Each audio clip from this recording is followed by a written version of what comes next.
Iran पीछे हटने को तैयार नहीं और सदर ट्रंप किसी एक ईरानी रहनुमा को भी जिंदा छोड़ने पर आमादा नहीं। जंग के 8वें रोज भी ईरान डट कर खड़ा है और दुश्मन पर जवाबी वार कर रहा है।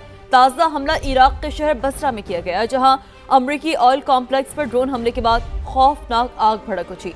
अरब और खलीजी मुल्कों में अमरीकी अहदाफ मुसलसल ईरान के निशाने पर हैं, जबकि इसराइल पर भी मिसाइलों की बरसात की जा रही है। ईरानी फौज ने अमरीकी सदर को चैलेंज दिया है कि हिम्मत है तो आपने हुर्मुज़ से गुजर कर दिखाओ। ईरान ने वाज़ेह किया कि सिर्फ अमेरिका और इसराइल जहाज़ों को आपने हुर्मुज़ से गुजरने की इजाज़त नहीं, बाकी सब के लिए रूट खुला है जहां से दुनिया भर में तेल सप्लाई किया जाता है। वेलकम बैक जनाब। तो सिचुएशन रूम से समा की मुसलसल ट्रांसमिशन का सिलसिला जारी है। वासिफ नकवी साहब भी हमारे ज्वाइन कर चुके हैं। वासिफ साहब बहुत शुक्रिया। अरशद साहब भी हमारे साथ मौजूद हैं। अरशद साहब, मैं आपसे भी कमेंट लूँगी इस हवाले से जो हम बात कर रहे थे। हमारी कोई शिपिंग लाइन नहीं है, उसका एक बहुत बड़ा इम्पैक्ट पड़ा है बिलखुसूस इस सिचुएशन में।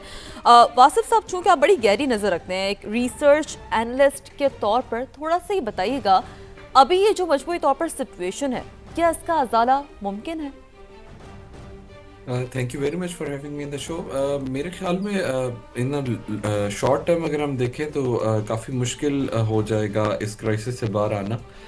स्पेशली जब हम देखते हैं कि जो फ्यूल प्राइसेस हैं उनका तो ज़ाहिर डायरेक्ट इम्पैक्ट आ रहा होगा आपकी इन्फ्लेशन के ऊपर। ट्रांसपोर्टेशन सेक्टर जो है वो भी इम्पेक्ट हो रहा है, तो ट्रांसपोर्टेशन कॉस्ट भी राइज़ कर जाएंगी। इंडस्ट्रियल प्रोडक्शन जो है वो भी राइज़ करेगी, जो मार्जिनस हैं वो कम हो जाएंगे।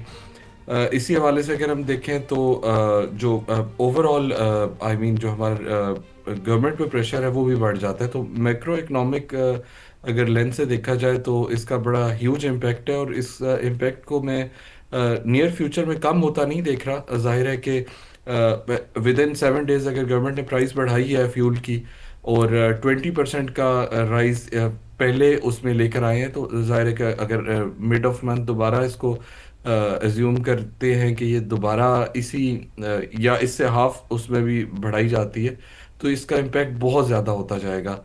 गवर्नमेंट के पास अब ऑप्शंस बड़े लिमिटेड हैं। ये it is more of like कि कोविड टाइम पे जिस तरह के मेजर्स लिए गए थे, अभी गवर्नमेंट को जाहिर है कि उन्हीं मेजर्स पे दोबारा शिफ्ट करना पड़ेगा, जिसमें जिस तरह उन्होंने पहले भी कंसिडर किया कि हायर एजुकेशन इंस्टीट्यूशंस को ऑनलाइन पे मूव किया जाए, और जो इसी तरह बाकी जो एजुकेशन सेक्टर है या जो जहाँ पे फ्यूल की कंजम्पशन ज़्यादा है, उन सेक्टर्स को ऑनलाइन पे प्रेफर किया जाएगा कि वो मूव कर दें और अच्छा वर्चुअल वासिफ क्लासेस। साहब, अगर हम पाकिस्तान की इकोनॉमी की बिगर पिक्चर की बात करें, ओवरऑल सिचुएशन देखें, जाहिर बात है इस पेट्रोल की कीमतों का इस तरह से बढ़ने का एक इम्पैक्ट आएगा। इन्फ्लेशन ऑलरेडी बहुत ज़्यादा है, पर जैसे कि अभी राजपर साहब की गुफ्तगू हम सुन रहे थे, वो बता रहे थे कि जो पाकिस्तान की दरामदाद और बरामदाद हैं वो दाव पर लग गई हैं।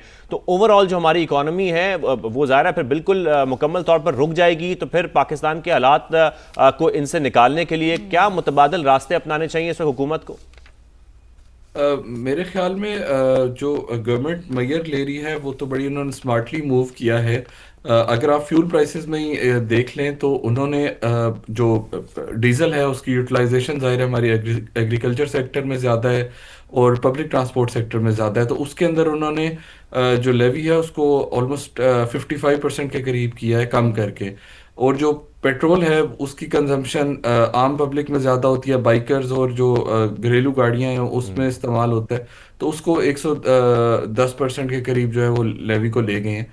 तो ये गवर्नमेंट तो अपने हिसाब से स्मार्टली मूव कर रही है, लेकिन ओवरऑल हमारी इकोनॉमी पहले ही काफ़ी स्ट्रगलिंग फेज में थी। अब इस क्राइसिस की वजह से जो कि अनफोर्सीन है और जिसमें पाकिस्तान का डायरेक्टली कोई रोल नहीं है, उसकी वजह से पाकिस्तान को डायरेक्ट हिट बहुत ज़्यादा आ रही है। सही। जो दुरुस्त। पाकिस्तान हुकूमत है उन्होंने ऑलरेडी एक जो कमेटी है वो तश्कील दी हुई है, जिसके अंदर गवर्नर स्टेट बैंक भी हैं और ज़ाहिर मिनिस्ट्री ऑफ फाइनेंस से भी जी जी, सीनियर ऑफिसर्स मौजूद हैं। वो इसके ऊपर कंसिडर कर रहे हैं कि क्या हमारे पास ऑप्शंस मजीद कंसिडर हो। करें कि क्या ऑप्शंस हो सकते हैं। बिल्कुल वासिफ साहब साथ ही पहुंच रहिएगा। अरशद अब्बासी साहब, आपसे भी एक लास्टली कंक्लूडिंग कमेंट जानना चाहेंगे कि इस वक्त राइट नाउ हुकूमत की तरजीहात में सबसे अहम स्ट्रैटेजीज क्या होनी चाहिए? मैं आपके इन कमेंटेटर की बात सुन रहा था कि पाकिस्तान ने बड़ा स्मार्टली मूव किया, बड़ा अच्छा जबरदस्त स्मार्टली मूव किया कि अभी जंग को 4 दिन नहीं हुए और 55 रुपीज़ पेट्रोल और डीजल की प्राइस बढ़ा दी है। लेकिन देखिए, इससे पहले आपके प्रोग्राम में एक और ऑयल टैंकर वाले आ गई थी कि हमारे पास शिपिंग की लाइन कम है। पाकिस्तान के पास मेरे ख्याल में 12 ऑयल टैंकर्स है, बांग्लादेश के पास 8 है, श्रीलंका के पास एक ही नहीं है। क्या वहाँ पे प्राइस बढ़ी है? जवाब है बिल्कुल नहीं। और आखिरी बात जो मैं बताना चाह रहा हूँ वो ये है कि 3 साल पहले चाइनीज कंपनी यहाँ पे आई थी, और चाइनीज कंपनी ने उस मीटिंग का मैं भी हिस्सा था, सुने, मैं I am the I witness. उन्होंने ये कहा था कि हम आपकी जो ऑयल स्टोरेज है इसको 100 दिन तक लेके जाएंगे, कराची से लेके सुस्त बॉर्डर सही। तक, प्लस 50 मिलियन से लेके $100 मिलियन तक इसमें इन्वेस्टमेंट करेंगे। बात बड़ी सिंपल सी, एक छोटी सी है। जैसे मैंने कहा कि ऑयल स्ट्रेटेजिक रिजर्व का फिनोमिना इसी तरह ही है कि आपके घर में अंडरग्राउंड वाटर टैंक है और एक बंदे की ड्यूटी होती है, यार देखना पानी कम ना हो जाए। तो हमें अगर आपके ख्याल में आप प्लानिंग थोड़ी बेहतर होनी चाहिए थी, पे शिपिंग लाइन ना होने का जो नुकसान है इट्स वो नॉट भी द इस वक्त। प्लानिंग इशू नहीं है। Issue planning, everything is this. हम जिनकी ड्यूटी थी, जिनकी सर्वेलेंस थी, ओगरा थी, वो अपनी ड्यूटी नहीं पे कर सके। सही 4 दिन के बाद ये इतना बड़ा बमशेल पाकिस्तान में गिर गया कि सही। हम तो जंग का हिस्सा भी नहीं है। एक विदाउट फायरिंग लेकिन सिंगल उसका इतना बुलेट बड़ा इम्पैक्ट मेरे पाकिस्तान की ख्याल इकॉनमी में पर आ रहा है। बहुत बीट शुक्रिया को मार अरशद रही अब्बासी थी साहब, हमारी। वासिम नकवी साहब, आप दोनों ने हमें ज्वाइन किया, इस हवाले से गुफ्तगू की। बहुत शुक्रिया। अब इस क्राइसिस की वजह से जो कि अनफोर्सीन है और जिसमें पाकिस्तान का डायरेक्टली कोई रोल नहीं है, उसकी वजह से पाकिस्तान को डायरेक्ट हिट बहुत ज़्यादा आ रही है। सही। जो दुरुस्त। पाकिस्तान हुकूमत है, उन्होंने ऑलरेडी एक जो कमेटी है वो तश्कील दी हुई है, जिसके अंदर गवर्नर स्टेट बैंक भी हैं और ज़ाहिर मिनिस्ट्री ऑफ फाइनेंस से भी जी जी। सीनियर ऑफिसर्स मौजूद हैं।